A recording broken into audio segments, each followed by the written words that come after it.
Hello and welcome back, my fellow nerds, to another episode of CyBytes, the show where we skip the corporate yap and get into real talk with real people building cyber in the UAE. Today's guest is a CEO, entrepreneur, a chartered pen tester, loves Russian food, and yes, he's Scottish. He is an all-around legend. I'm very excited to introduce to you William Wright. Before the episode, we actually chugged several coffees, so we're absolutely flying in the studio. In the episode, we get deep into how he went from help desk to blue team to red team to running a consultancy, how he became the first Scottish chartered pen tester. That's a mouthful. And also what the heck chartered actually means. The uncomfortable truth about UAE and its hiring processes, the paper certs, salaries, and standing out in this industry, and how pen testers and red teamers should leverage communication more so than their hacky wizardry, as well as what it takes to build a business like Cold Door Security under pressure, the pain, the tolerance, hiring juniors, and giving back to the community. There's also a crazy OSCP story in there you won't forget. Let's jump in. Oi, just before we go anywhere, did you know we have a newsletter? That's right. Visit cybytes.io/newsletter. That's CYBYTES.io, not CyberBytes or Bybersites. Straight to your inbox, no spam, no fluff, just honest, useful stuff from myself and my amazing guests. You'll get new episode alerts, breakdowns on tools and techniques we may have spoken about, some insights on building this podcast, articles or jobs we mentioned in the episodes, and some more chaotic, unfiltered thoughts of mine. If that sounds interesting to you, visit cybytes.io/newsletter. That's CYBYTES.io/newsletter. Let's jump straight into it. All right. I started this podcast, as you know, to kind of shine some light on the UAE cyber community, which is why I wanted to get you on. So I just want to give you the chance to first introduce yourself. Thanks for having me. And kind of showcase to the people who you are, what you do, what is Closed Door. Yeah. So for those who don't know me, I'm William Wright, CEO of Closed Door Security. I'm from Scotland, if you can't tell. And I've been doing cyber for probably now on 20 odd years. My background is mostly sysadmin, so mostly on the defence side, and then around halfway through my career, about 10 years ago, I sort of switched into the offensive security stuff. A few years back, I was forced into a position where I had to kind of fend for myself and decided to go off on my own. So brave and unbeaten by the world, and very quickly got beaten hard. I didn't know that. I thought you were very much red team centric for a long time, but you came from defense, right? Yeah, well, my first job was building computers and help desk. Oh, like you know the cliche kind of career path in cyber. You must have worked in help desk. I did. Yeah. So I'm one that perpetuates that. My first job was first line help desk, and then I moved my way up to second line, and then became a server admin. Then moved into security engineering. But back in the day when Cisco was the only firewall you could buy, and ASA was it, there was nothing else. Yeah. I feel old now. It's the career path is very much the stereotypical. I'm now a pen tester, red teamer career path. I've done all of the things you can imagine, and then made the jump into red teaming. Fair, because that's something I've mentioned previously in other episodes as well. Is like what you're learning about now is that typical path for those getting into cyber. Do help desk or work physically with computers, and there is benefit to that, but I'll get to that in a little bit. So you moved into red teaming, right? Which then you kind of enjoyed clearly because you were talking before the camera started. You were talking about hacking boats and banks. It is fun. That then led you to get, or you kind of started chasing to be chasing chartered, or to get chartered. Yeah. Right. What is it to be chartered? Because I know just from general understanding, but for those who don't know, especially in the UK or UAE, what is it to be a chartered pen tester? So chartered itself is a thing that's a part of the British Commonwealth. So it's an accolade given by the royal family to say that you're an expert within your field. Traditionally, it was more engineering, accounting, financial services, that sort of stuff. But very recently, there was the NCSC in the UK decided, okay, we need to get rid of all these random certifications and start actually building a professional path for people to be accredited and recognised, so that all these random certifications can actually mean something in a single, almost like unified accreditation. So I was really lucky that I got onto the pilot scheme for that. So when they were first designing it, going through the initial stuff, the very first one they did was security testing. So all the subdomains of security are going to be covered eventually, but security testing was one of the first. And it just so happened I had gone through the process of getting a specific exam, which in the UK is called CSTL, so the Cybersecurity Team Leader. And that timing was just almost perfectly, because that's when the pilot scheme started. And one of the prerequisites was you had to have passed either that exam or one of the CREST exams that qualified within 6 months before. Right. So it was just a really weird fate that it happened. Yeah. So I went for it, and the actual accreditation process, you could tell it was written by somebody who didn't have a clue about cyber, and was academic, not practical. Right. So it was all based around, what white papers have you done? What was your dissertation on? All that kind of stuff. And I never went to uni. So I'm going through the process with, I won't mention his name, but I have a friend of mine who's doing the accreditation process, and I'm going, none of this really applies, but here's all the other stuff. And he's like, okay, well, I've got to go off the form here. None of these things really fit in, but what do you want to tell? So what do you want to say that you've done? And I start going through my experience, the things that I've done, the talks that I've done, the mentorship that I've done, all the other things that I've done within the industry to kind of support and bring up the industry. Because that's actually a key part of it as well, is to be chartered, you've got, I forget the first one, I think it's associate, and then you've got principal and then chartered. So the main difference between a principal and a chartered is you've helped the industry somehow. So you've given back, and you have a lot more experience to be able to almost run independently a team underneath you. So if you think of it like a manager's role, what they're trying to place it is a top end. This is as far as you can go in cyber.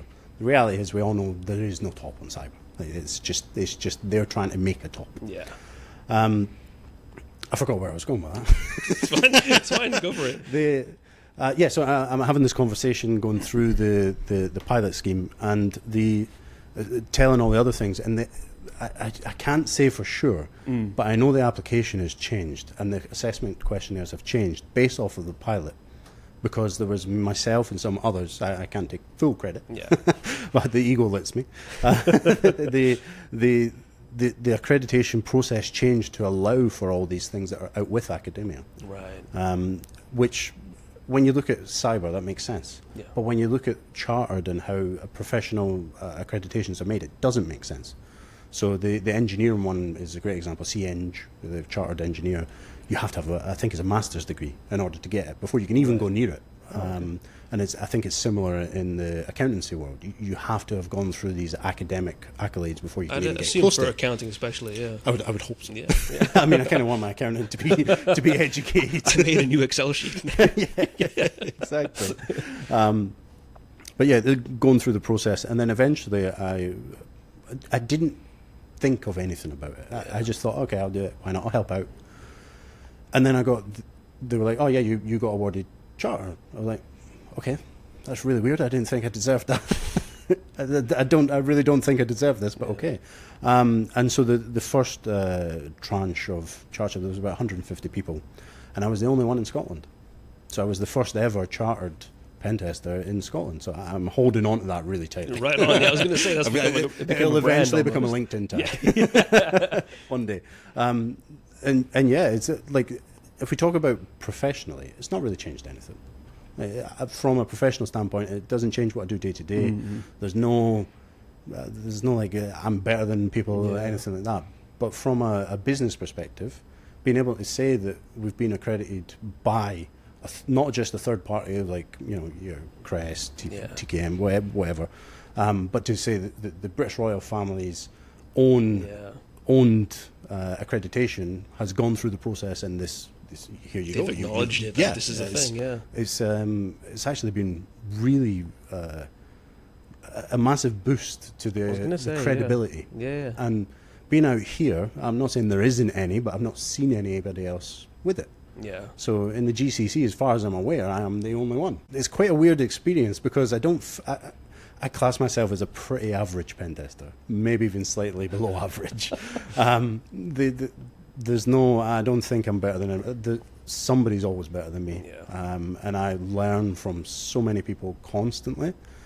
So having that kind of, you are the only one, but then that mindset of, I'm not actually that good. It's a weird kind of battle inside. Yeah. That it's like, I almost feel like I don't deserve this because I feel like I don't. That costs me almost. Yeah. But I think that's quite a cool thing to be in that weird limbo space the way you describe it, because obviously you have this recognition, which I'm assuming you do get a lot of recognition for, to be the chartered, only Scottish chartered pen tester, but then also having this internal feeling of, am I good enough? Yeah. To even have that, to be kind of be in this middle space, kind of keeps you humble, but you know that this is still useful for you. I think if you're in a different position to say, hey, I am the best, and because I'm the best, I then apply for this, that linear journey would make you feel a bit, I think you'd be in a different position completely. Yeah, it's the imposter syndrome never leaves. Oh, if it does leave, it means your ego is just taken over. Oh, yeah. And as soon as that happens, you're done. Like there's just no place for you in cyber at all. You have to put the ego aside and realize that there's so many things out there. There's so much training you can do. Like I'm constantly doing training on both the business side and still on cyber. Yeah. I still do courses. I try to do certifications. Sometimes I'll have a bit of fun and do random certifications here and there. But every engagement that I work on, I don't work on many now, but every one that I do, I learn something. And I learn something really interesting. It's not like, I'm just learning, random command here and there. Yeah. But I'm learning like, that's a new attack path that I'd never in my mind put it together. Yeah. Or I'm learning like, that new injection process. I've never done that before. That's really cool. That's a good point you bring up about learning as well, actually, and this kind of falls upon this whole podcast, right? Is knowing how to learn, and this has been my whole journey for the longest time. When I was at Immersive Labs and trying to just starting off in cybersecurity, I was always this whole problem of like, I don't know what to learn. I start off and saying I want to go into red teaming because that's the sexy stuff, but then I get told that's not, because it's actually the real world is like this, and it's like, okay, I'll move into defense. That's the fun part, right? And so I was constantly back and forth, and over this like next 5 or so years, I developed how I learned. That was my problem. Was not what I was learning, but it was how I was learning, right? And I guess I want to pitch that to you now. Is like, what is something that you really did struggle to learn, or are struggling to learn with right now, whether it is a certification or whether it's something business related? Yeah. When I started learning, there wasn't really any clear guidance. Yeah. So I did my OSCP back in the day when you still did the buffer overflow. Like that's. Is that no longer part of OSCP? No, it's not. Really? Wow, that's the only thing I remember about OSCP. It's now Active Directory and a bunch of other stuff, which makes sense. Yeah. Times move on. But back then there was not really any unified source of information. There wasn't a clear path. Yeah, you had your certification companies who made the paths for specific stuff. But you were very much on your own, unless you managed to find a mentor. I never. I wasn't lucky enough to find a mentor. And really, for me, it was learning how to trick the dopamine, because I hate learning. Like I was terrible at school. As I said already, I didn't go to uni. I flunked out of college. Education is not for me. But the adrenaline and dopamine rush of breaking the machines in the lab was enough to almost make me addicted to how can I do the next one? And then going through the exam again, so a bit of an inside story. I did my OSCP completely drunk. Damn. Yeah, like a whole bottle of whiskey drunk. There's a hook right there. Yeah, that's your intro. I started doing the exam and realised very quickly, or the imposter syndrome kicked in, and thought, I've got no chance doing this. I just worked a night shift. Yeah. So I came off the night shift straight into the exam, which was a terrible idea. That was a really bad idea. So I was absolutely exhausted. Started doing it, and I was like, nah, I couldn't get anywhere. I couldn't get a foothold. So then there was like one Metasploitable. I couldn't even get that to work. Right. So I was like, okay, I'm done. So I went and got a few hours kip, and then when I woke up, I just cracked a bottle of whiskey, and I was like, all right, let's put some music on, bottle of whiskey, and I got like, I'm probably about 12 to 14 hours in, and I started getting stuff. Nice. So, okay, now I'm going. I got the buffer overflow machine. I got a few of the other ones, and then the whiskey just kept going, and then coming to about hour 20, I've I'm like, oh shit, I drank a whole bottle of whiskey. And this was before they were proctored as well. So you just had the IRC chat. Okay, right. So I'm messaging, and I remember this vividly, I'm messaging the guy because one of the machines, I couldn't get the exploit to work. And then I look back on the chat history at the end of the exam, I'm like, none of that makes sense. No wonder this guy didn't help me. Mashing the keyboard. Yeah, literally. But the interesting thing is being drunk actually gave me the confidence to try stuff, and I passed. Nice. And then had a absolutely horrible hangover writing the report the next day. Of course, yeah, you got to write the report. Yeah. And but that was my kind of first real experience. I'd done a whole bunch of Microsoft exams before that. So I wasn't a stranger to an exam, but I was a stranger to such a high pressure. The only training I've done is in a lab. Nobody's sat down in front of me and taught me stuff. There's no book. Right. There's I can't go off and Google stuff because there's really not stuff there. You are on your own in front of this. And that was an amazing experience. And as the years went on, I started doing more and more exams, different stuff, different courses. And I really learned that the things that caught me were the ones that were almost gamified. So the gamified training works really well for me. Yeah. What's interesting though is CTFs. I'm useless at CTFs. You know what's really interesting? Absolute rubbish. That's quite funny you say that, because I feel like there's this weird shift happening with CTFs. Yeah. There's a lot of people coming out with CTF platforms or encouraging people to start with CTFs, but if you look at what existing training companies are doing right now, they too are moving away from CTFs. Yeah. Right. Which, I mean, Hack the Box. Yeah. Right. They were the original CTF platform, Absolutely. or the mass-produced one before VulnHub or during VulnHub. Yeah.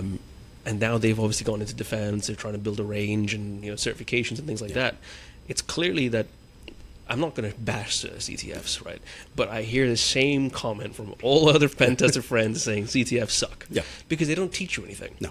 If you're going in there to learn, you're not going to learn the appropriate thing. You're going to learn maybe a technique or two, but it's not going to be, oh, this is why I'm doing this. It's just you're doing it for the fuck of it. Yeah, pretty much. Now, I've got a guy that used to work for me, and I would class him as a good friend. His handle's Freddie, and he's probably one of the best CTF players in the world. But he's one of the few who I was actually able to translate that into actual pen testing. Right. He is phenomenal at web app testing, infrastructure testing, the whole lot. But he trained himself through CTFs. And I've never met anybody who was able to do that properly and then translate it into a business perspective. That's tough, yeah. Usually, it's, as you say, it's like you just learn how to break puzzles. You don't learn how to test. There's a thing in the UK called the check scheme. And as part of the check scheme, in order to do tests for that, you have to be accredited to a certain level.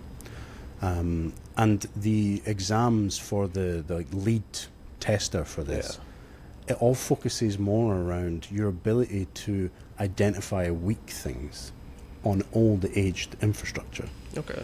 So it's really obvious stuff, and it tries to pull out your networking knowledge. How it's all about pivoting. It's about finding stuff in like clear text databases. It's really obvious, in your face stuff.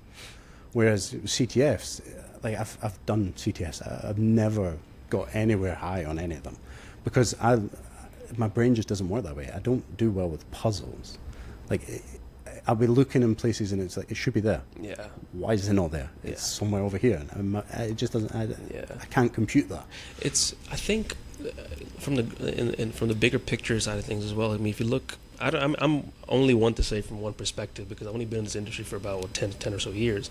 Maybe you can say more, but I mean, like, what I mean is kind of going back to the whole perspective shift as well, because with this new influx of joiners coming in, new joiners who are learning about cyber on YouTube, or they're introduced by a friend or something like that, and they just tend to have the technical skills, but they never trained in cybersecurity. Yeah. So they then go into a CTF and be like, hey, look, this is false. Yeah. So why should I care? And this kind of thinking of why should I care is becoming a little bit more prominent. Yep. Right? Why am I training for the thing that I'm training on? Yep. Right? Why should I care about this one SEAM event that's come up? Right? And because that gives you context, and that's key for anything, right? And that context provides value in actual real-world environments, not just, oh, okay, I'm hacked a box, right? Exactly. The skills that you learn in CTFs, usually, for the most part, can only get you so far. Yeah. There is some talented people out there who are just absolute with kids. The guy I mentioned before, I've never met anybody like him. Yeah. I'm sure there's more. But for the vast majority of people who are spending their time doing CTFs, you're just essentially training your brain the wrong way. Yeah. Like, you're not... You could argue that the puzzle, the cryptographic stuff kind of helps to open the mind a bit. But when you apply it to real-life scenarios, like, how often are you going to go and decrypt an SSL certificate by hand? Yeah. Probably never in a job. Like, it's just not happening. But I've seen CTFs where you have to build a decryptor for an SSL certificate and strip it out the traffic. Like, why am I doing that? It doesn't make any sense. They're just like ambiguous puzzles that make no sense. Yeah, but again, some people enjoy it. And from an enjoyment perspective, yeah, absolutely, 100%. It's just not for me, and I don't get on with them. Fair enough. I want to pivot into the other side of training as well, because obviously cyber is a very technical space, but in this region it's not so much, or it's kind of developing. How important is it, would you say, when it comes to like communication skills? Because personal experience, it is way more above than anything else. Like I still don't know some of the things, like some technical stuff, but I'm learning as we go, because it's easy to learn. But like the communication elements of being in this industry is so freaking difficult. Yeah. I think the problem is we're all, or the vast majority of us, are hugely autistic. So getting over that, the social, how to act socially is quite a challenge. Yeah. The issue is, if you look at it from a career perspective, if you can't portray what it is that you're trying to say in a way that people who aren't like you're going nowhere. It doesn't matter how skilled or how technical you are. Yes, you might get grabbed by some research group, maybe, if you're lucky. But for the general, even in SOC positions, in red team positions, wherever you are, you need to be able to communicate what you're doing. If you can't communicate, you're just going to fall flat on your face. Very few employers will keep people on who can't communicate unless they have a really specific skill set, and they'll sit them in the background and they will literally put somebody in front of them to translate, to make it so that the person on the other end can understand what this extremely talented person is saying. But some of the pen testers, some of the best pen testers I've ever met, when you look at their technical skill sets, they're not actually anything incredible. What they are incredible at doing is portraying that risk that they've found to the business in a way the business understands. In a way the people who are non-technical can actually go, okay, I need to fix this. This is actually a problem. I need to do something about this. Communication is massive. Now, out here, you have a really big problem because there's a huge mix of languages. You know, if you're looking at places like the UK, the US, the predominant language is English. Here, the predominant language is English as well. However, there's mixed levels of competency. And you tend to find that people who speak the same language will speak in their own language when they're in the middle of a conversation. So because they're just maybe not comfortable speaking English, or maybe not comfortable speaking Arabic, or whatever language it is. And you end up getting cliques. The problem is these cliques can't then translate what they're saying out of their clique. So you end up with security teams who are, yes, absolutely highly skilled, amazing, but they can't translate what they're doing to the business. So the business thinks they're just an expense. They're not doing anything.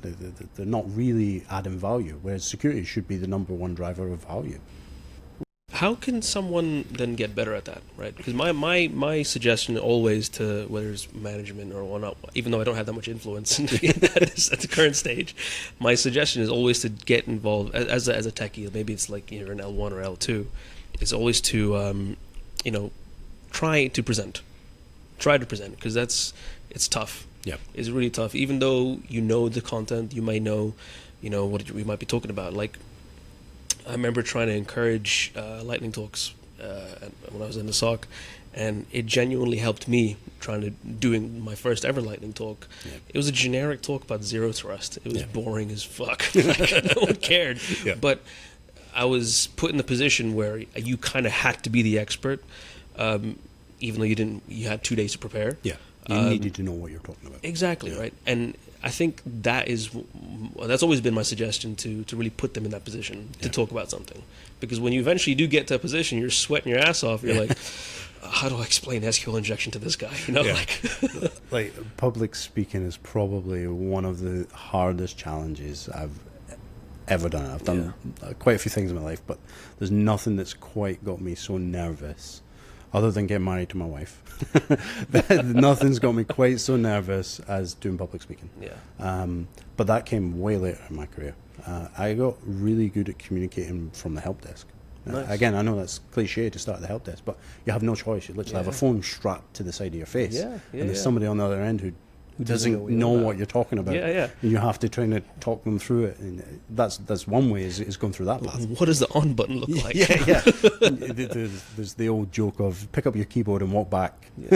Did it come with you?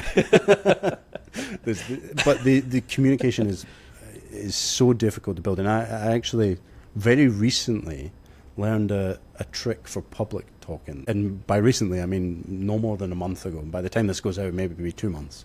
I was speaking to a peer, and I was telling them about how I go about masking. So, you know, the masking, making personas so that you can build the confidence to do it. And he said to me, he said, "That sounds exhausting." I'm like, "Yeah, it is. I'm absolutely, mentally drained afterwards." And he said, "Just don't give a fuck." It's like, so his method is, I literally don't care. Yeah. That is his persona that he makes. I don't care. You know what? That really helps. Because I remember, for me, it was always a big issue as well. Yeah. Right? Communicating to people. I was always told I either talk too slow or talk too fast, or I'm too cryptic. And I've always been in bands since I was a kid, right? And it took probably 3 or 4 years to get over stage fright. I remember I used to get so nervous I'd be in the bathroom for like 7 hours before I go on the show. Like I had to prepare for that 7 hours, right? Because I knew I had a show coming. But it's always been that stage fright. Like I could never get past it. And I still have it. Right. It comes from time to time. But I think it was this shift of like, why am I caring so much? Yeah. Right. I'm being paid to be on this stage, or I'm being asked to be on this stage to be who I am. So why should I put anything else but me? Yep. Right? It might sound a bit cliched, a bit like kind of hooey, but like it helps a lot because the moment you play that first note or the moment you say your first line on your presentation, it just made it so much easier. And so now I can confidently go up on any stage and be like, "Hey, look, let's talk about this." Yeah. Whether I know what I'm talking about, but I can make do and I can improvise. Yeah, I've a tendency to be very articulate a lot with my hands. Yeah, me too. And there's been multiple times where I've been in the middle of a talk doing a presentation in front of people, and I've hit the laptop off the stand. Oh my God. And it's disconnected and everything, and everybody's laughing. And it's like, but the funny thing is those little moments then lighten me up, and I'm like, oh, okay. Exactly. Just a bit of fun here. But it's funny you say about the 7 hours in the bathroom. So my first ever public talk, I prepared for 3 days. The talk was to 15 people in a football club in a really remote part of Scotland. Yeah. So it was very, insignificant, if you like. And to get there, I had to go on a ferry, drive 4 or 5 hours and stuff. And my wife's in the car with me. And the entire way, she's sitting with a laptop on her lap and going through the slides as I'm reciting this off, and I'm going through it. And I've 3 days just practicing. It's a 10-minute talk. Yeah.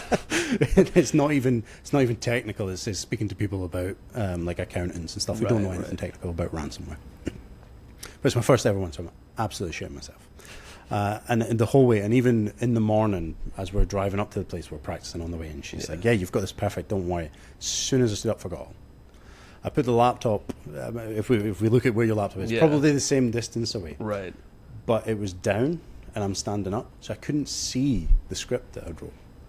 So as soon as I stood back and looked at everybody, I went, "I've forgotten everything." But at the same time, I was getting flamboyant. I hit the thing off again. Yeah. So the first ever talk, I hit the laptop off. Man. So I've kind of got this running theme. I did a talk at the British Embassy during JISEC, and you can, if you watch a recording, you can see I'm holding myself onto the podium. You're trying not to move your hands. But as the talk's going on, I'm moving backwards. Because my feet, I'm like, instead of with my hands, I'm doing it with my feet. You got to move your foot somehow. And there's like the last 5 minutes, you can barely hear what I'm saying because I'm so far away from the mic because I'm trying not to move up. Oh my God. That's like when drummers have drum pads. So the kick drum doesn't move in front of them. Exactly. Man. So I want to pivot into entrepreneurship, if you will, or closed door security, and how that came about.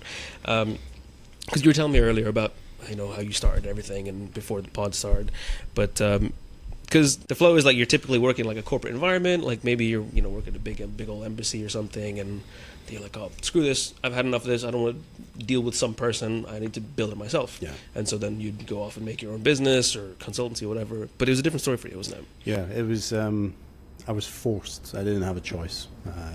At the time, I was working a contracting role in the UK, and contracting roles in the UK. But basically, it was you were essentially a business, and you were hired on a contract. Now, the downside of that was you could be dropped in a second. So you would get a decent salary, you would get a decent wage, and you get lots of really good roles. But literally, you could turn up the next day and be gone, and that essentially happened. I turned up one day and it was like, you're not getting in here, goodbye. So my entire income was gone. Being young and stupid, I didn't have any savings, so I was having a great time. And I kind of was in the situation where I didn't have a place to rent at the time, because I was working on military bases, so I would stay in and around there. They would put us up in accommodation. So I was literally, essentially on my ass, out the door one morning with no warning at all. Yeah. So what I had to do was figure out something to start getting an income. So the traditional way is you would go and get a job and then just do something else. But I've always had this anti-authority. So I've always, throughout all my roles, I've always thought I knew better than everybody. I always hated being told what to do when I knew it wasn't right. And when I knew it wasn't good is probably one of the key things. There's so many points in my career where I had to do things where I knew it was bad quality, where I knew it was the wrong choice, but because I was not in a position to fight it, I didn't. So there was this kind of, that spirit was almost there already, kind of, I could do this. I can go out on my own. I can, the cliche, I can go and choose my hours. That didn't happen. It was, I didn't get to choose anything. Everything was put on. And I started doing something in the UK called Cyber Essentials, which is a GRC, essentially, a GRC. So I just took that and started running with it. And I was really lucky that at the same time I landed a pen testing contract. So almost at the same time as becoming a GRC expert overnight. Really easy to do. I had landed a pen testing contract. So I had these two, if you like, jobs. I'm like, I can't keep doing this. There's too much work going on here. So I started actually hiring people. The first few didn't really work out. They weren't great. They were young, really enthusiastic, but they just caused more problems. But I was spending more time doing their work than they were. Right. And I'm paying them, and I'm not taking a salary because I'm trying to reinvest everything. So I'm like, I'm paying you for me to do your job, and it kind of it started grinding me down. And it was really difficult, but I got quite lucky. Again, just the right place at the right time. There was a contract came out through the Scottish Government for it was a funded Cyber Essentials Plus contract, and that gave me enough work where I was like, okay, I can't do this on my own. I need somebody who can actually do this so that I can focus on the pen testing.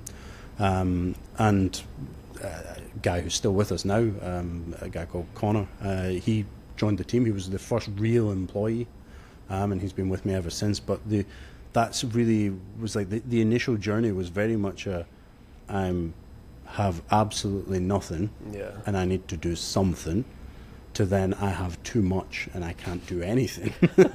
And to be fair, that's kind of how the rest of it's went. It's now very much I have so much going on, I can't do anything else.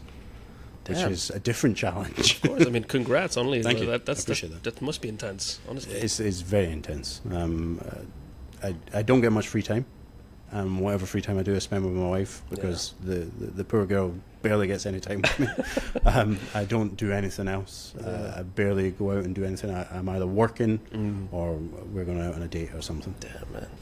There's this whole thing about obviously building your own business, and it is tough to do. I'm not going to sugarcoat it. Not that I do it, but like I hear stories from from guys like yourself, and it's like it's not just hey, make a business and go buy a Lambo and live off it. Yeah, it's not that easy. No. So I mean, there's a lot of hidden cogs to it, right? Yeah. I mean, what was it like building closed door security from where it was to what it is now? Because now you got stationed up in Scotland, you got stationed up in the US, you're based out of here as well, and it's obviously growing quite well. Yeah, it's every single day has been more difficult than the last, to put it frankly. Yeah. The day that I thought was the hardest was never the hardest. And every day that I think, oh my God, this is horrible, the next day's worse. Damn. And you essentially, you build this tolerance for pain. And anxiety and stress, and you just become almost hardened to it. And over the years, you start to develop. And like if I look back at year one, I'll be like, yeah, that was pretty tough. Yeah. But the stress levels that I felt then, if I was in the same position, I'd be like, oh, this is a piece of piss. This is like, what was I worried about? Everything's going to be fine. Yeah. Versus now, it's really, really intense. It's really hard. Like the entire team is flat out constantly. The guys are doing amazing work, and we put a lot of pressure on them, and they absolutely kill it every day.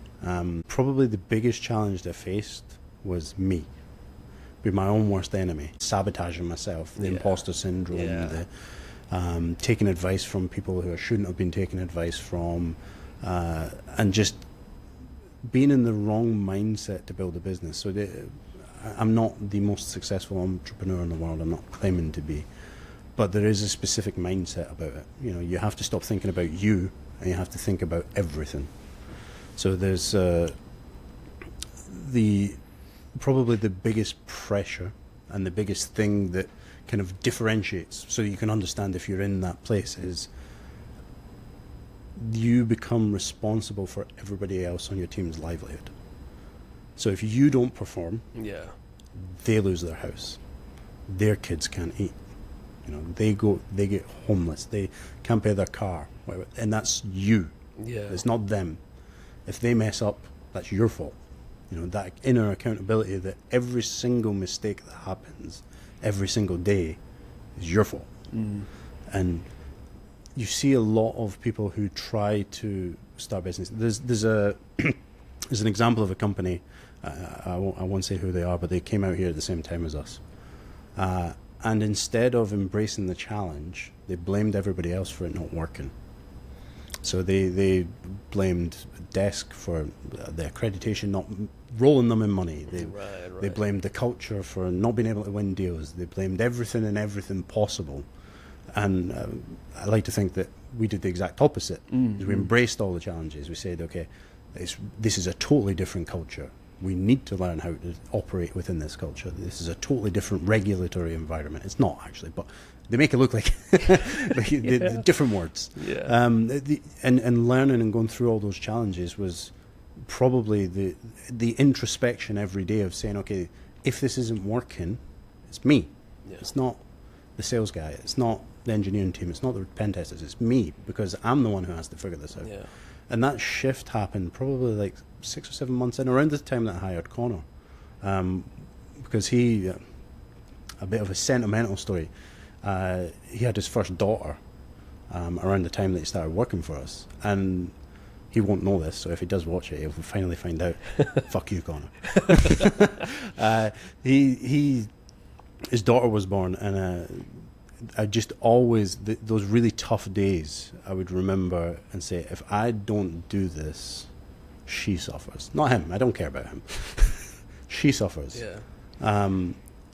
And things like that, little things to kind of bring your mentality in, look at yourself, become introspective and accountable for all the things that you do, was really, I think that was the pivotal point that kind of went from, we're just messing about here making some money, to actually, okay, we need to really improve things, record our problems, record the lessons that we're learning, improve efficiencies, and just get better overall.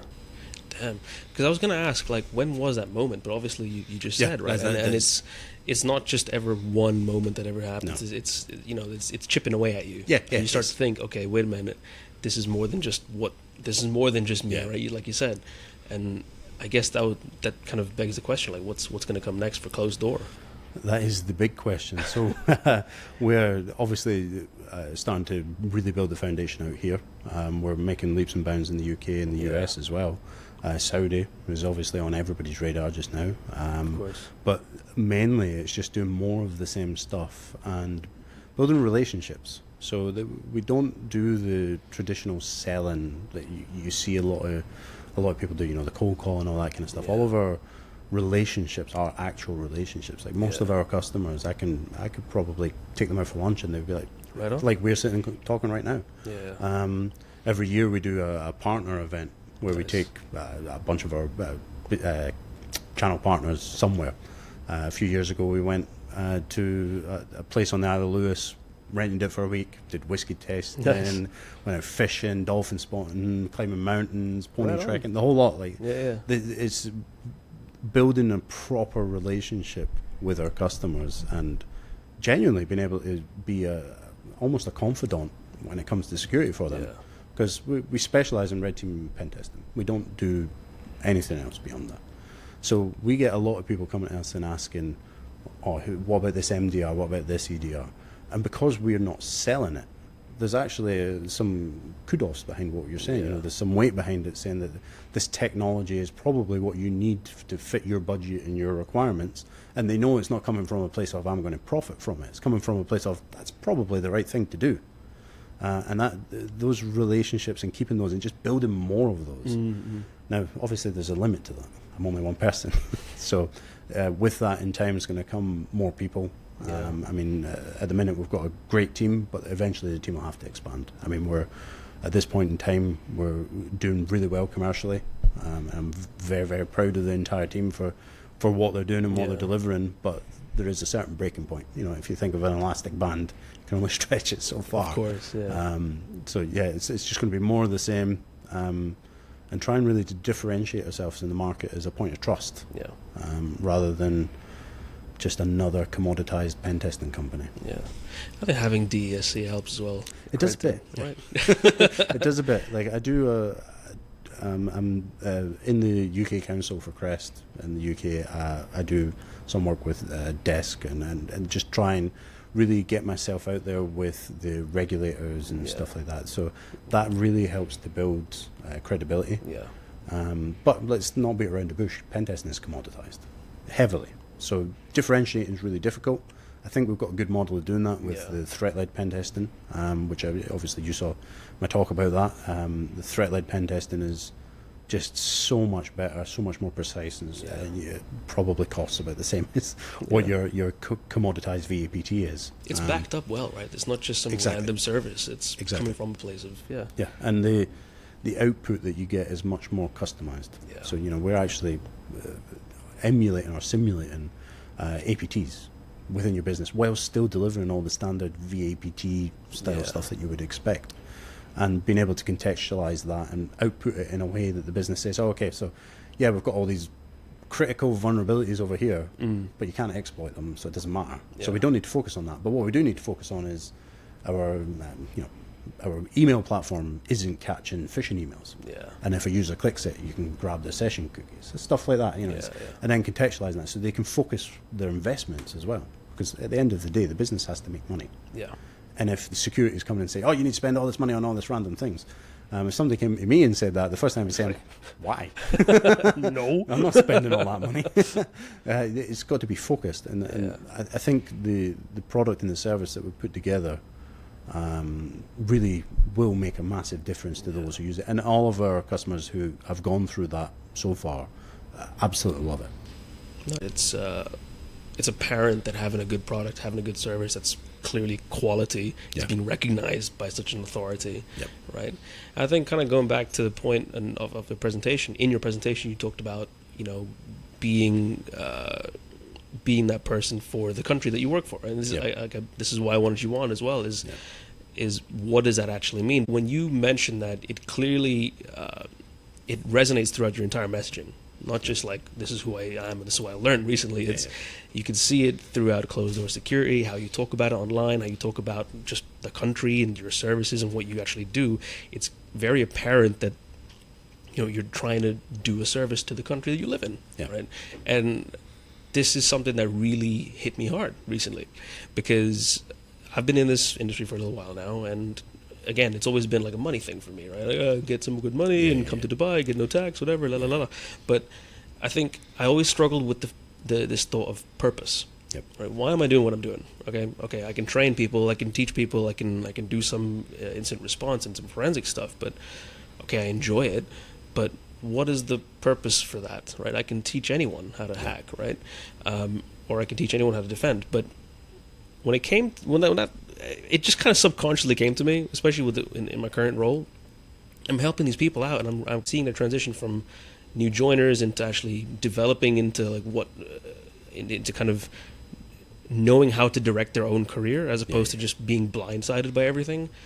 That kind of impact, it was nice to see, and I'm realizing, oh, wait a minute, this is happening in this country now, and I'm like, okay, maybe this makes more sense if I start to think about it this way. And then I saw your presentation, and I'm like, oh, wait a minute, this makes more sense now. Like, how does someone come to that realization? So I think the main background behind that all is nobody helped me. The entirety of my career, learning how to do what I do, there was not a single person to help me. I had to go and find that the hard way. And if I had somebody to guide me, somebody to point me in the right direction, I probably could have cut that career path in half. Yeah. But I learned things the hardest way possible, probably through my own choice. And to be fair, that's still, I still do things the most difficult way I possibly could. But that kind of created in me this almost mentality that if I'm not helping somebody else, why do I exist? There's no point in doing this just for me. It's not philanthropy. That's totally not what it is. It's more this feeling that if I'm benefiting from something, everybody who's with me should benefit from it. It's not about, some might call that communism, but it's not that. Our company. The UAE actually, in the cyber strategy, one of the things that they mentioned was that they want to foster international and national relationships to help increase the skill set. Now, if we're here doing good work and growing the business here, we should be investing back in the country, be that through unpaid talks at universities, training things, helping with regulations, doing charity pen tests. We do a couple of them occasionally. Things like that. And 971 Sec, shout out. They giving back to communities like that, where people are actually interested in what it is you're doing. It's really easy to sit in a room and teach people, but it's not that easy to actually make an impact, and that's what you just talked about. You can see a proper impact when you make one. And I'm very passionate and really enjoy when somebody somewhere comes up and says, by the way, what you said or what you did or what you said to me actually was really important, and you helped me. Like, that's, for me, that's priceless. And if I can get that from somebody in a very senior role in government or whatever, it's like, okay, great. But I'm not targeting them. I want to help the people who are in university and don't have a clue what they want to do. The people in cyber degrees just now who have spent 4 or 5 years, got to the end and like, crap, I can't get a job. Exactly.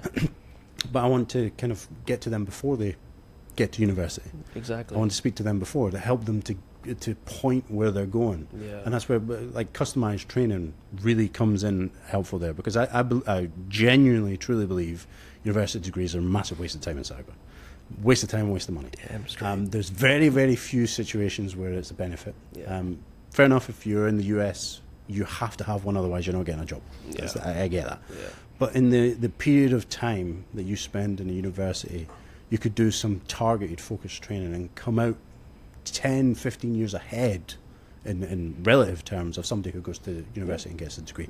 It's just night and day, because the the knowledge that you get at university is very generalist. Yeah. Even if you do specialisms and you go through targeted training classes and stuff, Yeah. you're still learning generalist stuff. Now, don't get me wrong, again, there's exceptions to that rule. There's some great courses out there and there's some great people come out of university. Yeah. It's not to say anything about the people.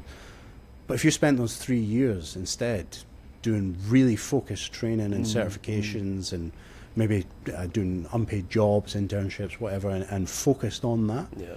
you would be so far ahead of everybody else and probably much more useful as an employee and to society as a whole. Exactly. Yeah. And that's something I'm realizing now as well, is there is this disparity between university students graduating, whether it's here or anywhere else, and then them obviously they struggle to find the job first, but then when they do get into the job, it's, wait a minute, this is nothing like what I learned in university.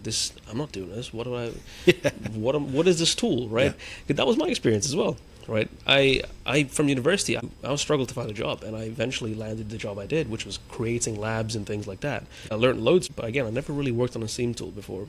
I eventually got this L1 position. I'm like, the fuck is this ArcSight tool? Right? This makes no sense to me, and I'm seeing that still. This was like 4 years ago. I'm still seeing that now. And I think there's a problem is not so much the course itself and not so much the lecturers or anything like that with the universities, but it's the exposure that these students aren't getting. Yeah. And it's problematic because, especially for a country that's developing so quickly, that needs, that is spending and investing into training, into upskilling existing talent here.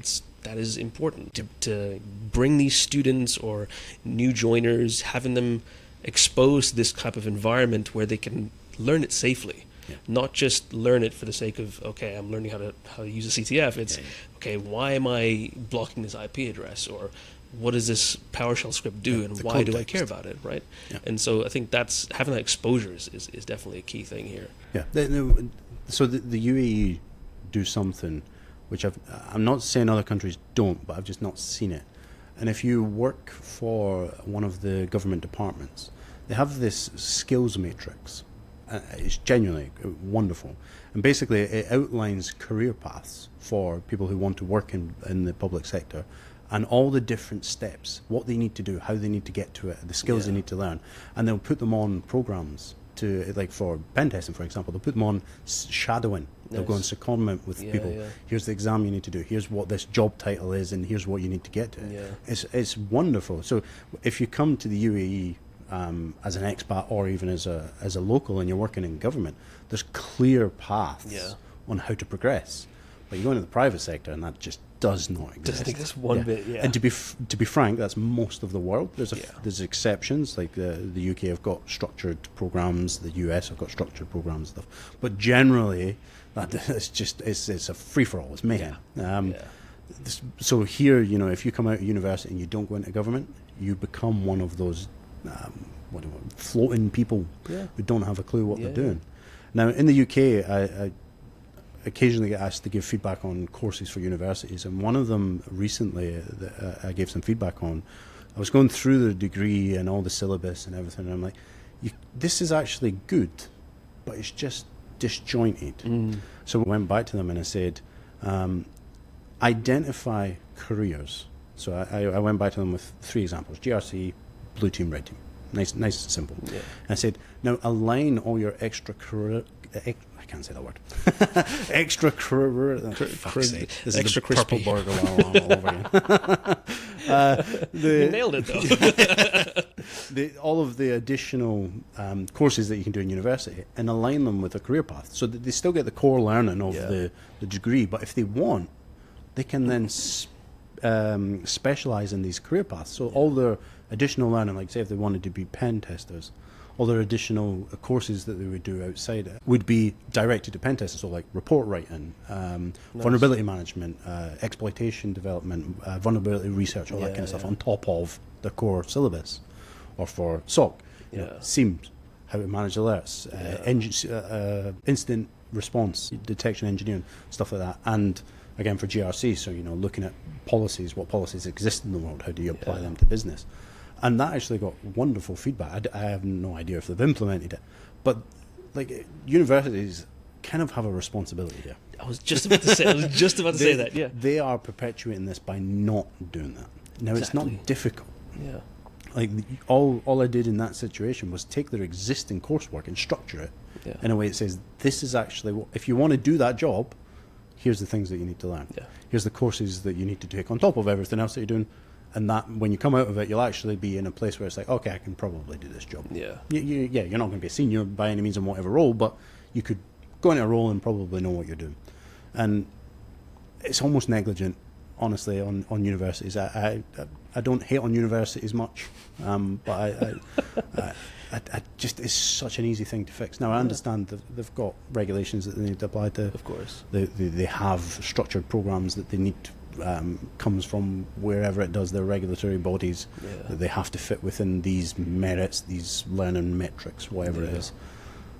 But still, it's so easy to make this better. Yeah. And if we, as people who are more developed in the industry, yourself, myself, and other people, if we put the pressure on the universities to say, listen, the people coming out aren't good enough, you are the reason, here's how you fix it. Yeah. So not just pointing fingers and blaming, but actually providing a solution. Here's the solution. Yeah. Let's go off and implement it. Let's do it. I think that would make such a huge difference. And that kind of feed back into the giving back. Like, we're talking about UAE because we're here, but anywhere in the world you can apply that. If you are someone who is at a reasonable level within their career, you will have influence on something. Yeah. And if you can influence that so that the person who's receiving the influence is better, then absolutely go ahead and do it. Some people will be able to do that at a government regulatory level. Some people will do it at a classroom level. Some people might do it on a Discord level, in a specific Discord channel or something. But being able to give back, if you can improve somebody else's life, why not? Like, what's the point in us being here if we're not making everything better for everybody else that's coming up after us? We're not going to be here forever. Yeah. It's very existential to think about. But the people who are coming after us have to be better. Yeah. Otherwise, society as a whole just disappears. It takes the selfishness out of it. Especially, it's tough to get out of that headspace in this country, though, I'd say, because obviously everyone coming over here is like, oh, tax-free and salaries and whatever. But good money. It's amazing, right? Sure. But then, again, you will lose that sense of enjoyment within a year or so. Yep. It will go away for sure, and then you'll be like, well, why am I here? What's the point? I need a purpose. And then you'll just forget, maybe you want to move out, right? And maybe that is the journey for a few people, but having that sense of purpose of this is what I'm doing, whether it's for the company or for the country, for the people in the company, it gives you this feeling of like, okay, I'm still giving back. Yeah. You could almost call it legacy. It's one way to do it. If you can go somewhere, a country, a place, a university, whatever, and you can tangibly change how things are, and you can see it, then that is your legacy. That is your impact upon the world. And in cybersecurity, we're in this kind of really weird place where there's so few of us that you actually can make a massive impact. Whereas you go into any other industry, like to be a joiner that makes a huge impact is so rare. It's tough. Because, shout out to the joiners, by the way, they do amazing work. Yeah. Big fan of joiners. But the carpentry and stuff, to become like a master craftsman takes decades. But there's so many of them because there's so many people coming in and do it. Whereas in cyber, you've got this very pyramid-shaped sort of population where there's very, very few people at the top who are actually like primo who actually know what they're talking about. I would say I'm under, but there's some absolutely wonderful people out there, but there's so few of them. And once they actually gain influence in whatever it is that they're doing, the impact they have is significant. It can change entire global regulations. You don't have to look far to look at OWASP chapters. Very, very few people who are in control of the OWASP chapters, but what they do impact globally. Yeah, like the top 10. Everybody knows the OWASP top 10. Exactly, it's in every job interview. Exactly, right? It's in every job description. Don't ask me them. Give me number 7. That's the kind of the impact you can make. These little communities and groups that grow up. B-sides. B-sides is such a the tiny best thing idea. ever. It's the But it's a best. tiny idea. The idea is literally, I want to tell some cool shit. Yeah. Who wants to listen to it? Yeah. That's it. That's the whole premise. There's of it. no sales talk. No. There's no product selling or anything like that. But the impact that those have on, like, you'll get CISOs there. Yeah. And you'll get people who are not even in university yet, they're just interested there. Yeah. And you'll get everybody in between. And I mean, I went to the first one here in Dubai, and I remember the talk by the guy from Kaspersky. Yeah, I'm like, yeah. oh, shit, this is Yeah. amazing. Shout out to Maher. Yeah, Yeah, man. yeah. I remember It was that one. It was really amazing. sick. Yeah. It was such a good talk. Yeah. And that had an impact on me. I don't know if obviously I will know it now if he 100%. watches it. Yeah, yeah. But that's an impact. Yeah. And that's how easy it can be. Like, you don't have to go out and lobby government. Yeah. But just give something. And again, it doesn't have to be talks. It can be somebody on a Discord server who's asking you advice, and instead of trolling them, you actually give some tangible advice. Don't join cybersecurity. Yeah. It could be somebody you meet in university who you know something they don't, and you share it in a way that they're able to understand it. You know, it can be really simple little things. And then in a career perspective, once you get beyond that junior level, is being the change that you wished you had. Yeah. So I've been a junior. I know how horrible it is. I know what it's like to make the coffees and get told to shut up. Yeah. The going through that process, and then once you get to the where you have juniors under you, it's like treat them how you wanted to be treated as a Exactly. junior. Now, it doesn't mean don't tell them to go and make the coffees, because that's a rite of passage. Tell them milk. But actually, you know, giving them the opportunity to learn, the room to grow, the room to make mistakes, that's huge in a career. Huge. Yeah. Honestly. There's so many people who are so focused on not failing. Yeah. And in cyber specifically, because the let's be honest, the risks are pretty high. If you mess it up, you're going to make a pretty big mess. You can take down a whole business or country in some senses. CrowdStrike.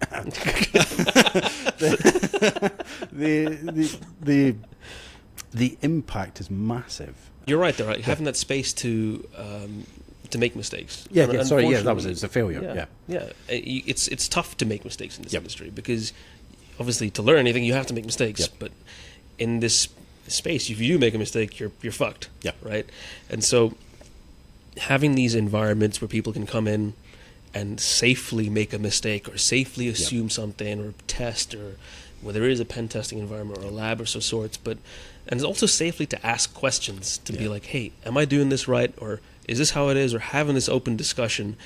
That needs to be like more prominent, without getting patronized. Without getting patronized, without being told like you're wrong. Yeah, I'm not saying we do it the best in the world, but the way we do it is, for our junior staff, is they get to do the test first. Nice. Under close watch. They have methodologies to follow and stuff, so that they know the guardrails they've got to stay within.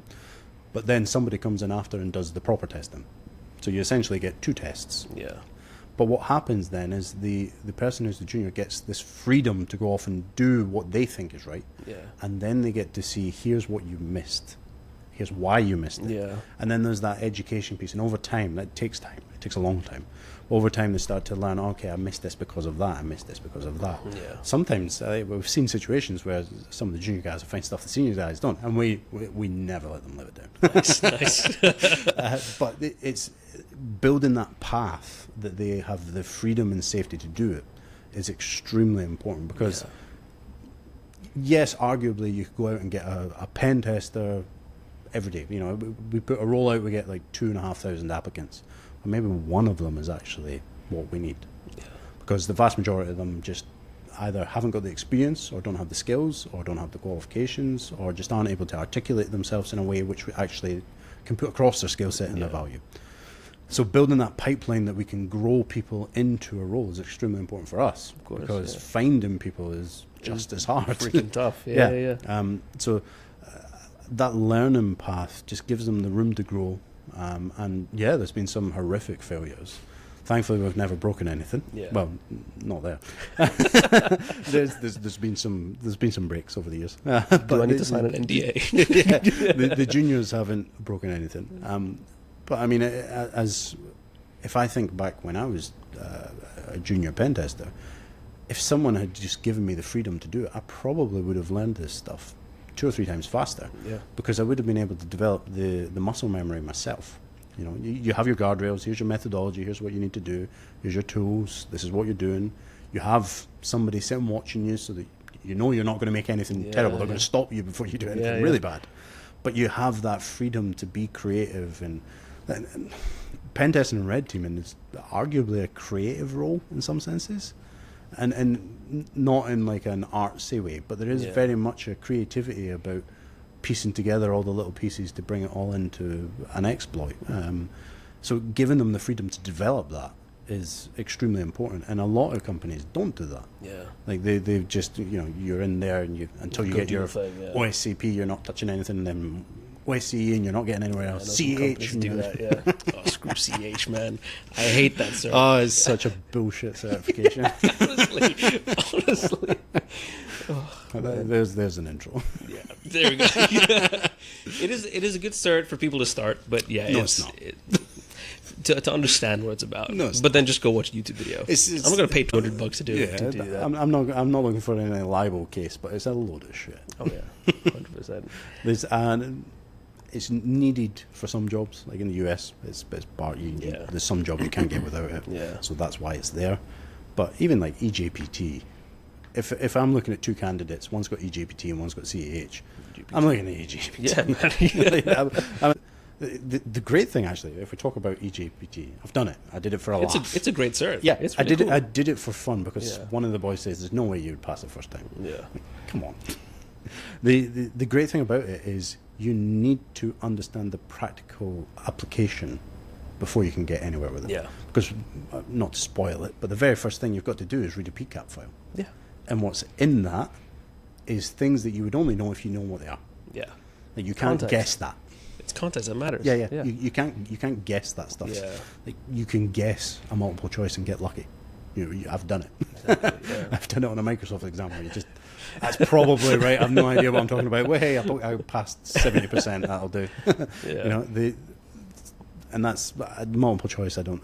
Same with Pentest Plus, the CompTIA one. It's just, we're talking about below foundational knowledge. I don't think it's something that people should focus on. And that's actually, if they think about giving back, is I can say to anybody watching this who's thinking about where to go if they want to do pen testing, don't waste your time on that crap. Do not just go straight to practical certs, whatever that is for the country where you're in, which leads to the career path that you want to go to, because it's different in everyone. Of course. Go for that. Yeah. The difference that'll make, instead of spending 6 months learning how to pass CH or Pentest Plus, you spend 6 months, for example, OSCP or Press CRT. Exactly. You know, 6 months doing that. The skills gain is so much further. Mm-hmm. It's tough though. It's not easy. And that's, you know, I'm maybe saying all these things, but I'm saying all these things because I've been through it. Exactly. So I know how tough it is, but I know it also can be done. Yeah. It doesn't mean they're bad. Exactly. But it can be really tough for some people, especially exam situations are different from normal situations. Yeah. They're not like CTFs. They're there to test a specific skill set, and if you've not got that specific skill set, you're not going to pass. I have one more question before we pivot into something that's sans cyber, because it's more to do with UAE again, right? Mm-hmm. I think I ask all the guests this, right? And this is kind of one of the reasons I wanted to get this pod going, is to demystify this industry a bit. It's UAE, no tax, amazing salaries, kind of, right? Depends on who you ask. Depends on who you ask, right? But everyone wants to come here, right? Yeah. It used to be that UAE, there was a stigma about it, where it's like, oh, what is UAE? Yeah. And now I want to move to UAE because obviously it's been tough out in UK or US. And people need to understand a little bit about the UAE work culture, right? If it's almost, I would describe it as not transactional kind-ish, but you're coming here, you're going to get a great salary, but you're also going to sacrifice a lot of the ruthless. Exactly, the work ethic is drastically different. Yep. And so I want to ask you, what would you say is the negative side of working in this country? Probably the biggest negative is that there's always somebody better than you that will do it for less than you. Now that can be both a positive and a negative, because it should motivate you to do more. Yeah. But the negative is, if you're coming over here as somebody who's looking for a career path, is you're competing against people who will do it for half of what you want and have double the certifications and accreditations you do. That is probably the biggest negative. For the country, that's wonderful. For the economy, that's Exactly. brilliant, because they get access to qualified skills for much less than anywhere else in the world. Or maybe not everywhere, but certainly in this region. The downside is there's obviously negative effects for people who are skilled, or who are more skilled, or who have more certifications, or who have career history. You know, you're very much being compared on paper. You very rarely get a chance to put your point across from a career perspective. You know, you're not going into a negotiation for a business deal. Your only opportunity is you've got a CV. You know, and if that CV has 2 less certifications than the person at half the salary, most businesses are going to go for the one that's got more certifications for half the salary. Yeah. Obviously, that drives salaries down, but there is still there's good opportunity here. The negatives are vastly outweighed by the positives. Everybody talks about tax and stuff, but I don't think that matters. Honestly, I don't see that as a big issue. Whatever country you're in, your salary will be relative to whatever living style you get. So the living style you get here from a specific salary would be the same as in the UK if you had the salary to emulate that. Yeah. Just you'll pay tax. So it's possible wherever. I don't think the tax matters. And a lot of people focus on that, like, heavily. It's like, oh yes, we need that. Especially the people from the UK. Yeah, I get my extra 20%. Yeah. Yeah, you do, but lifestyle creeps really easy here. It is. It really is. Really easy. You can very quickly blast through a month's salary in a couple of weeks. Oh, yeah. Don't go driving in DIFC if you're like cars. Exactly. Or don't go down to the road to Abu Dhabi without the limiter on the speed. Definitely don't do that. But it's another negative is because of those the opportunities. There's so many people. Yeah. So if we, like I said earlier, if we put a job application out here, I will get thousands of applicants from people here and from people who want to come here. So going through that, I have to be ruthless. You know, a lot of people use recruiters to help cut that down. I like to go through them myself because it sounds really, really weird. But I like to see our team as a proper team. So I need to know everybody who's in it. And I need to know them in depth. Eventually, we'll get to the size where I can't do that. But for now, I can. Yeah. So going through CVs is a horrible process for me. I hate reading stuff. And I know that's kind of a contradiction because all I do is write reports. But I just, it's so dull and boring to me.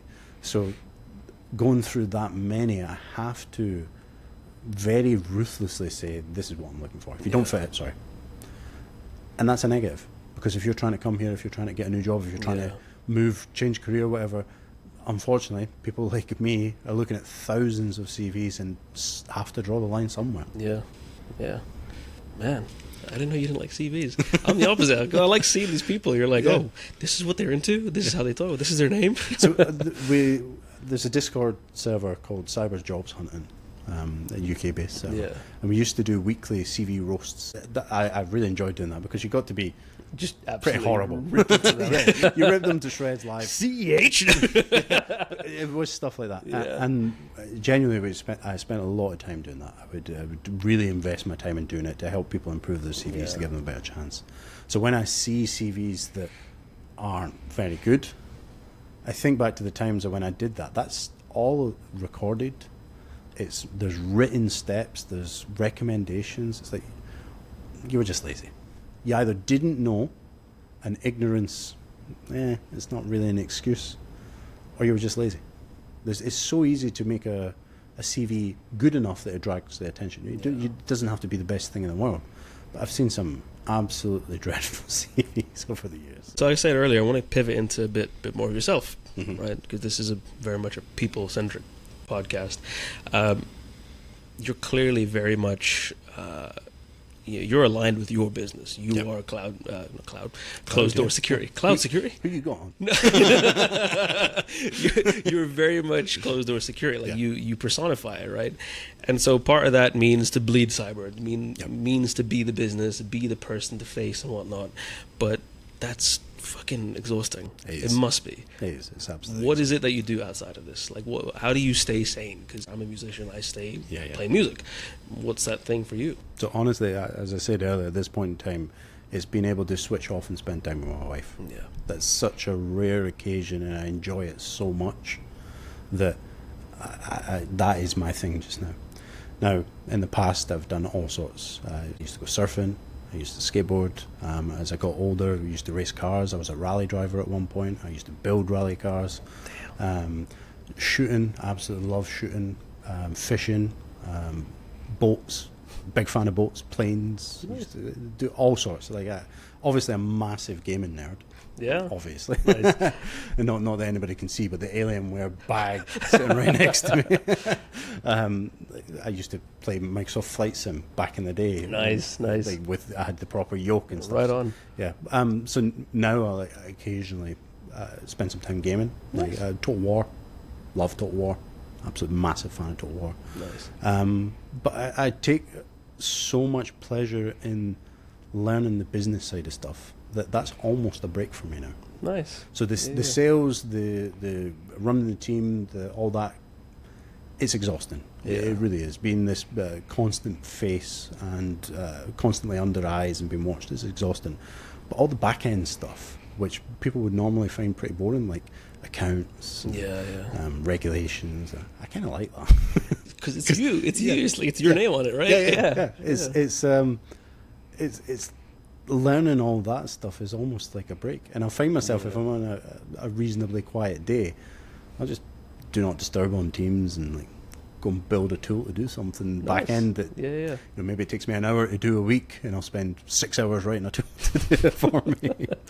But that kind of stuff and all the back end business, but mostly like music. I love music. I've always got music on in the background, and I don't know what Microsoft's done with Teams, but the noise cancellation is wonderful. Pretty much every meeting I'm in, there's music playing in the background. And nobody hears it. Like you have it on speaker? Yeah, I've got a big Bluetooth speaker just Fair enough. sitting playing in the background. Nobody ever hears it. Nice. Usually, well, you can imagine what it is. The traditional Scottish stuff as well, so mountain climbing. Love being in the mountains, snowboarding. Man, I miss snowboarding so much. I actually met my wife snowboarding. Oh, that's awesome. Nice. But like, throughout my career, there's always been something else. Yeah. And now there's not. It's all encompassing. Yeah. And it's exhausting. For those that are maybe parents, you might understand slightly. It's a baby. And it's not just any baby, it's my baby. Yeah. So no matter how tired I am, I'm going to look after it. I'm going to care for it. I'm going to feed it. I'm going to clothe it. I'm going to try and do the best and teach it, and it's going to teach me. And that's the way I see it. It's now beyond the point of it's just a business. Yeah. I started a business. It's like this is my thing. I made this, and it's weirdly addicting. Nice. That's really cool. I'm glad you speak about it that way. And this is again why I wanted to have you on, was to really pick your brain about closed door, because having this conversation with you is kind of getting me inspired about the stuff, because I've been planning my own things as well, right? It's always been on my mind, right? And I don't want to ever be tied to a job in 9 to 5 and whatnot. I do want to explore this avenue, and part of that for me is to learn how others do it. Yeah. And that's why I want to learn from you and figure out how your perspective on it, how you started, how difficult it was, your mindset around it. And I'm going to speak to others as well, but like even just knowing it from you, man, it's been killer, because like it's now I'm like, okay, because while you're talking, I'm thinking, how can I apply this now? You know, how can I put it into my own ideas, and how can I build something, or how can I where are those moments to me where I was feeling that anxiety, where I was feeling that imposter syndrome, and how should I think this way, right? And I think knowing how you did it kind of paved a way nicely for it. So it's nice for you to showcase that. So what you could say is I gave back to you. You gave back to me, exactly. So genuinely though, I do the exact same thing. So we were talking earlier about meeting people who you just have no right to meet. Exactly. I would deliberately try and put myself in situations where I meet people I have no right being next to. Yeah. Just so that I can see how do they portray themselves. Exactly. What are they doing? Yeah. If I get the opportunity to speak to them, I will ask them not about their business, not about how did you become you. Tell me something that nobody else in this room knows. That's usually my question I go to. How did you become you, and tell me something that nobody else here knows. Yeah. How can I apply your knowledge to me? And it's really important to constantly be looking for that. Yeah. As soon as you stop doing that, you're just going to stop learning. You're going to stop growing. So it's really interesting. Just kind of leave the final question to you, man. I mean, like, what's is there anything you want to showcase? Anything you want to promote or tell people about? I genuinely, I tend not to do that typical type of sales, but I almost want to put a challenge out there. Oh yeah. Is that if you've had a VAPT done recently, give me a call, and I will show you what a threat-led pen test looks like that costs the exact same. No matter how much it costs, I'll show you what it looks like and what the output could look like. And I think you will be very surprised at how much more useful it is. Hell yeah. How can people get in touch with you? So, LinkedIn, website, email. We've got a phone number, everything on the website. New website coming soon because the current one is pretty bad. And there's a running theme here. I built it while I was drunk. there's a bit of a theme there in the early days. But thankfully not touched any alcohol for years now. But yeah, it's very, very easy to find me on LinkedIn. I'm the only one with CHCSP with William Wright. And yeah, I'm in Dubai quite a lot, in Qatar, in the UK, the US. I'm all over the place, so I like to meet face to face. Nice. Sometimes you have to do teams, but I'm much more a face to face person. I think it's very important for building relationships, and I like to do business stuff in business and then go for lunch. Yeah. Go for coffee. Yeah. Go for dinner somewhere. Yeah. Just sit down with somebody and get to know them, because whilst you maybe want a service, we have to be a fit for you. Yeah. There is an element of it's a two-way street, and we might not be a fit for everybody. So I need to spend time with somebody, understand the business, and make sure that we actually are useful to them, because it's very easy to not be useful and take their money and make no impact. And that's not what I'm about. I want to make an impact. Nice, man. Fair enough. Right on. So now the question for you, though. Oh yeah. Tell everybody watching something that nobody else knows. That nobody else knows about me. About your career. About my career. Yeah. Ooh. I mean, I'm an open book. Everyone knows everything about me. That's the thing. Oh, no. There's got to be something in there. Something. I got to think about that one. Yeah, have a think. Something about my career. It could be a good thing, I mean, training has been really fun for me. Like I mentioned earlier, it was always a struggle to figure out who I wanted to be, especially in cyber. I'll say it before, I'll say it again. I absolutely despise this industry because it's soul-sucking. But it's when I'm able to teach someone something or get an idea from my head out clearly and concisely to someone who gets it and they go, okay, that makes sense. Yeah.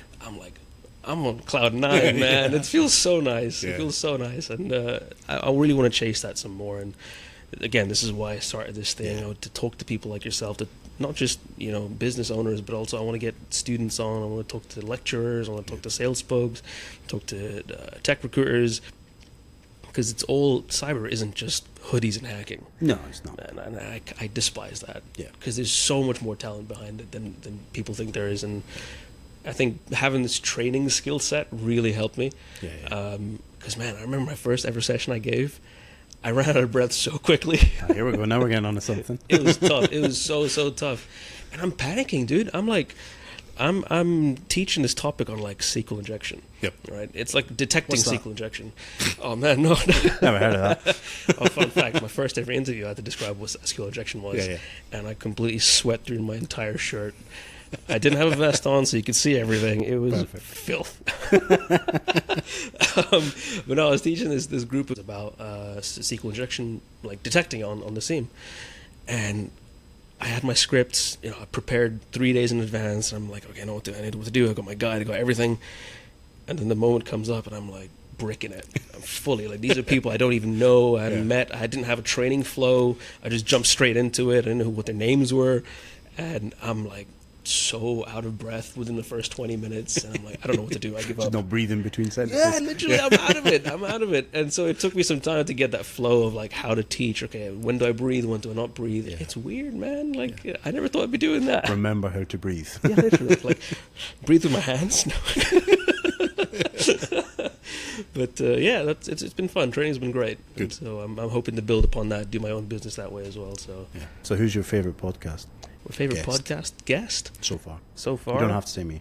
It's you. Clearly, it's you, because we're in this lovely little room here. But some really interesting people on. Like I've watched them all. I think every single person I've learned something off. Yeah, so, which means what you are doing is already valuable for me because I've learned something.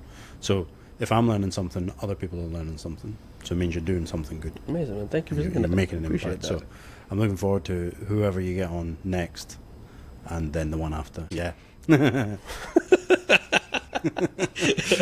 Oh, I got one final question. Go for it. What's next for Billy Clava? Oh, you'll see. You will see. There's something very interesting in the pipeline that will hopefully be absolutely hilarious. Keep a lookout for him. And keep a lookout for Billy Clava. Big shout out to Billy Clava. Yeah. He's off the rails.